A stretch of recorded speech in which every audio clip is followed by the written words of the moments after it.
In this section of the video, I'm going to talk a little bit about my design process and then walk through each of the frames kind of step by step. So the paper line I used was the Graphic 45 by the Sea, and my goal was to try to get everything out of one 8x8 paper pad. I chose this paper to begin with because you can see right here on the front cover there's a nice scene that I thought would translate readily into a tunnel book. So let's look at this paper a little bit. This is that main image from the paper line, and you can see it has some nice foreground and midground and background elements, so it translates really nicely. So what I thought was the first panel or frame would just be a frame, the outside, keeping some of these shells and the stamps, and that would be the first panel. And then in the foreground we would have these children on the beach. I didn't really think of a way to use this lady in here, so I'm not including her as part of my scene. In the next panel, which would be the first or the midground, would be the lighthouse, and then the fourth panel we're getting towards the back, and it will have the sailing ship, and then the back panel will just be sky.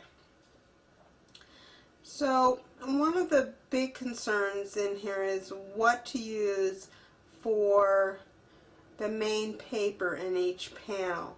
And in this case, there's beach in the foreground, and then there's two oceans for the midground and the foreground, and then there's sky, which is also blue in the background. So one of the key things to decide to begin with on paper selection was what blues to use for that. And there are 4 blues in this paper, and when we get to the individual panels I'll show you how I use them, but basically 2 sheets, and they both have blue on their back as well. Now, one nice thing about this paper collection is that it has 3 sheets of each pattern paper. A regular collection has only 2, so that's always a consideration when trying to get something out of just one pad of paper, is how to best utilize that paper. And what I do is I try to do the main elements first, and then if I have an idea, as you'll see in the first frame, of coming in and putting some extra stamps on top to raise this, or maybe some seashells, to not do any of those kinds of elements until after I've cut out the big sections of paper. And the same thing for each panel or frame. I wanted to have, I should call them panels, I wanted to have a frame around each one. And before I made final selections of those papers, I made sure that I had the right paper, or had selected for especially my front cover. The back cover, to me, just about any paper from the collection would be fine. Maybe not one of the cut apart pages, but any of the others would be fine. So just kind of a little bit of planning, thinking ahead before just diving in and starting to cut things out.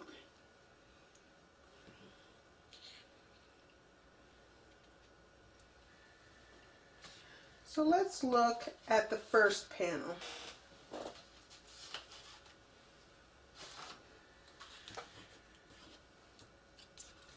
And here what I've done is I've cut out the frame. You can see that it's just from this first main image. I just cut around the big picture here, leaving the seashells and the edges of the stamps. Just cut that out with a craft knife.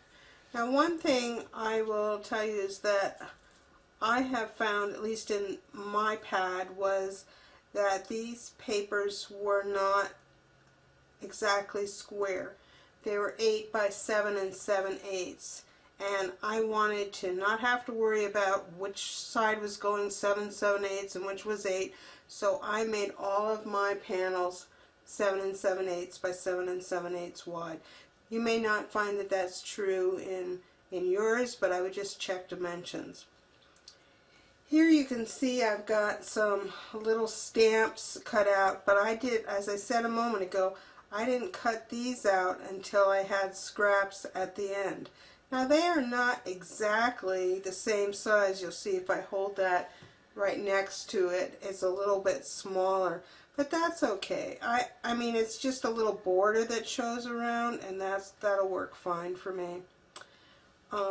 The other thing that I'm going to do on this page is I want to have a little bit of dimension in the shells down here.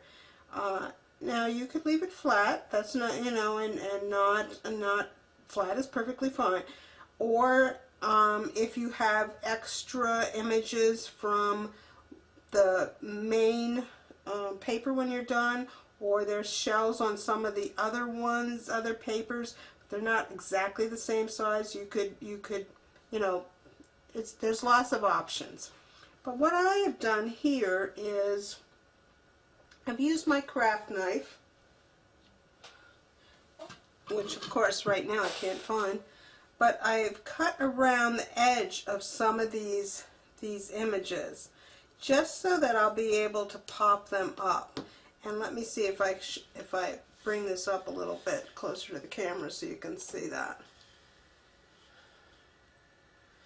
So what I did was, there's a cut here by this shell and some of these other shells. I'm going to flip this over, and I think you can see it a little bit on the back where I've already put some of the pop dots, so that these edges will raise up when I put the pop, because they have the pop dots on them.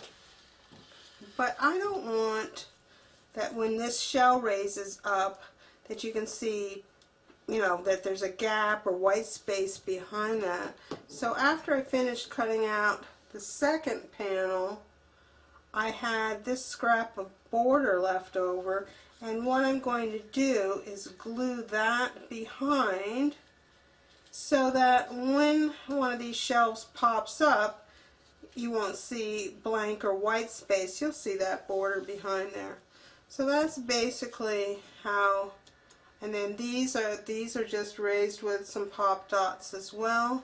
So that's basically how the first frame is constructed.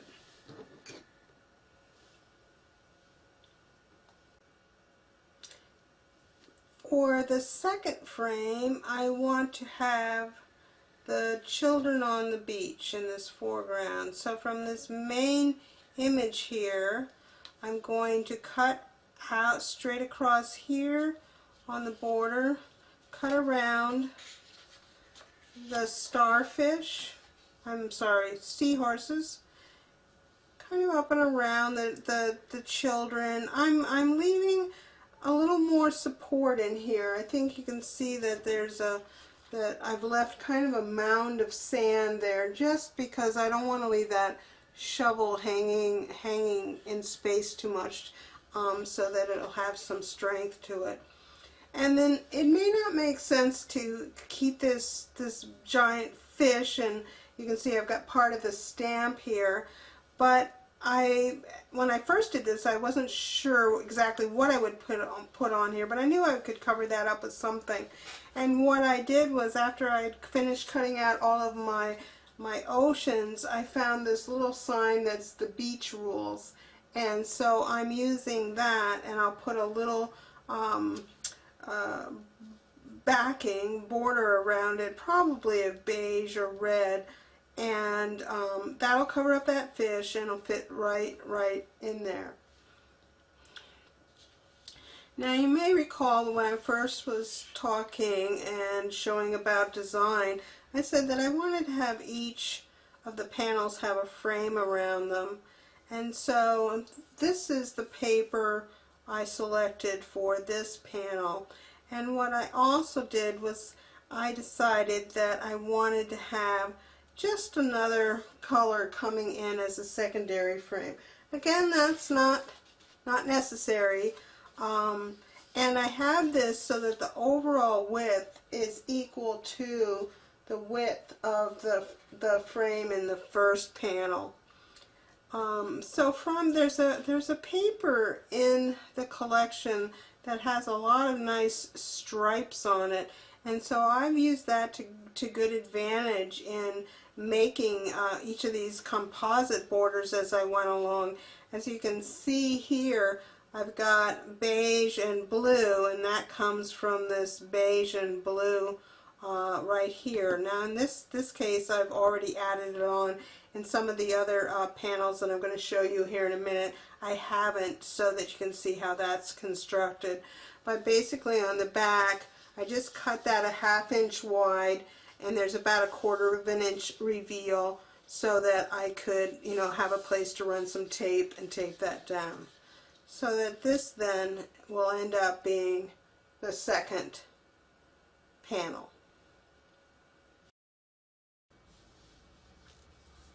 This is the lighthouse panel. It is the first panel that has ocean in it, right behind the shore with the children. And the paper I'm going to use for the ocean is this. It's called Set Sail. And I like this tone of blue, but the one concern I have is that the cream images are just a little bit too predominant for my taste.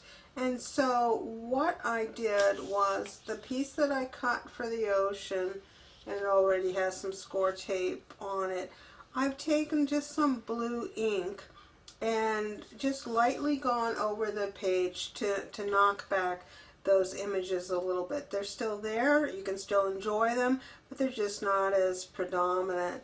And so you can see the contrast between the regular paper and this piece of paper that I have colored with my inks. I also took some scallop scissors and went along that top edge just to make it look a little bit more like the ocean. Now I cut out the lighthouse from the main paper image from what was left over, and that's what I'm going to use here as the image in this place. Before I will attach it down, I'll see how far to the left or right I want to place it, and I'll show you that with the borders. And then I also just felt that it needed a little bit more ocean to it. So I'm going to slip the lighthouse behind the first one and then put a second piece of this blue paper that I have taken some white chalk ink to, so that it looks like it's a little bit more in the distance, and I'll attach that on there. Now for the frame for this panel,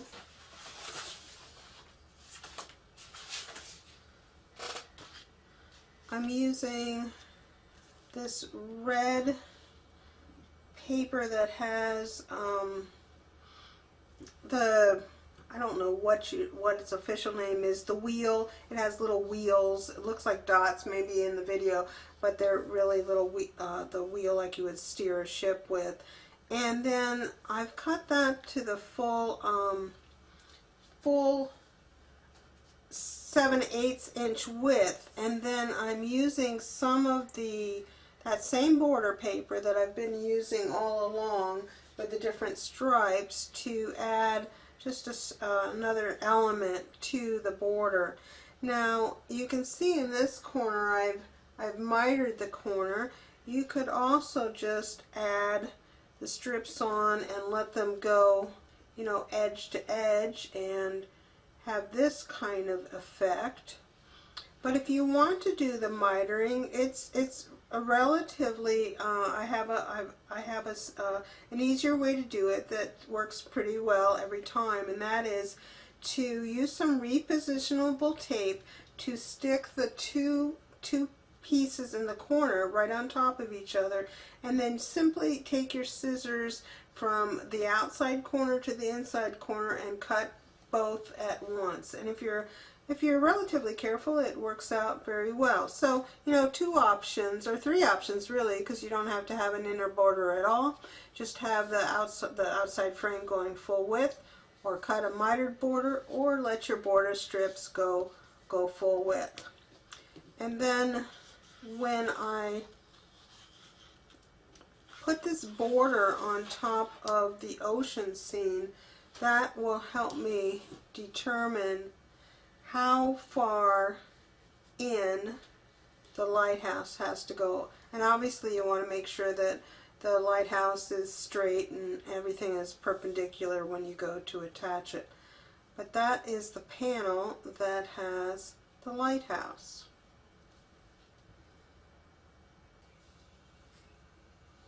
So this is the last panel, or freestanding panel, before we get to the sky. And it's another piece of ocean, and it's going to have a ship on the far horizon. I'm using this striped blue and tan paper. As you can see, I haven't cut it to length yet. And that's because I'm not quite sure exactly how much of it I want to show. If I bring in these pieces from the panel that's before it, that has the lighthouse, the dark ocean and the lighter ocean, the one thing I know I want is to make sure that the striped paper for the back ocean is not the same amount as showing that's in this little whiter part of this ocean. So I'm going to play with that and make that decision when I finally put the panels together. The other thing with the striped paper is I thought about, should the blue stripe or a cream stripe be at the top of the paper, and after experimenting I've decided I like the blue stripe to be at the top the best. And then for the image of the ship, I've cut out from the main paper this ship, and I've left some of the ocean, as you can see, sticking out on either side, and that's simply to have more gluing surface when I attach the ship. And you'll also notice that you can see the cap of one of the children because it sticks up into the ship. The way I'm going to use this is to stick it behind the striped paper, and when I do that, only a little bit, and I don't know if you can see it in the video, of that cap sticks out. And to me, I can pretend like it's a boulder, or maybe a sail that's gone into the water a little bit, or something. It's not a concern to me, but if it is to you, there are other ships in the pattern paper that you could select and cut out. They may be of different size, but you could use one of those. Now, as with all the other panels, I'm going to put a frame around this one as well, and here I've chosen to use I'm calling it the octopus paper. I don't know what its true name is. I've cut it a little bit narrower because, again, I'm going to use some stripes from this paper that I've shown you before. This one is going to have the red anchor strip, and I'm just going to attach that behind. And this is the same way in the panel that had the children on the beach. This was already attached, but this is how I did that, just going around the four sides and adding those secondary border strips. You of course could have this border, only one border, and have it wider, or no border at all. It's, you know, totally personal preference. And then when the border is done, it'll just come in here and finish out this frame, or this panel. So that is the far ground in the scene. For the back panel, the sky, I'm using this piece of kind of a turquoise colored paper with some images on it, which is going to cover the whole back panel and be the sky. And it's a little bit too intense for me, so I thought, well, I could kind of knock it down a little bit by just putting a piece of vellum on top of it. And so you can see if I slide this a little bit to the side how much that vellum knocks that back and just kind of moves those images into the background a little bit. I like them, they're fine. I don't want to use plain paper here. That could be another choice. But just kind of to blend those images in with the background a little bit. So I'm going to use the vellum and just attach it with some double stick tape around the edges. And then again, like all the other panels, I'm going to have a frame. This time I'm using these anchors, and again I'm going to have an inside border, and this is the orange starfishy kind of paper, and it will just be inside of the anchors, and that will be the back panel. So coming up next, I'll finish putting all of the panels together, and then I'll show you how I'm going to give them some additional support.